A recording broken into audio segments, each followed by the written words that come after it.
സ്ത്രീകളോടും പെൺകുട്ടികളോടും അപമര്യാദയായിട്ട് പെരുമാറുന്നതും അവർക്ക് അശ്ലീല മെസ്സേജുകൾ അയക്കുന്നതുമൊക്കെ വളരെ ഗുരുതരമായ ഒരു കാര്യം തന്നെയാണ്. പ്രത്യേകിച്ച് യുവ നേതാക്കളും ജനപ്രതിനിധികളും ആയവരുടെ ഭാഗത്തു നിന്ന് ഒരിക്കലും ഉണ്ടാകാൻ പാടില്ലാത്തതാണത്.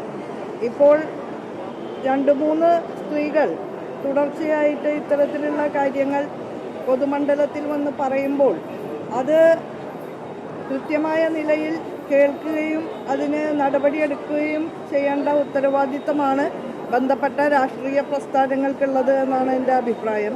ധാർമ്മികതയെക്കുറിച്ച് ഓരോരുത്തർക്കുമുള്ള കോൺസെപ്റ്റ് ആപേക്ഷികമാണ്. അദ്ദേഹത്തിന് തോന്നണം അത് തെറ്റാണെന്ന് എന്നാണ്.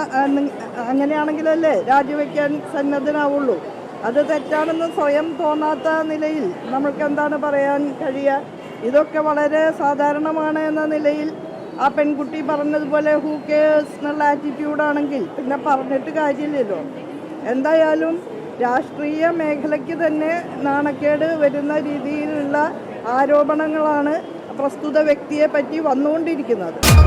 MC ന്യൂസ്, കനേഡിയൻ മലയാളികളുടെ വാർത്താജാലകം.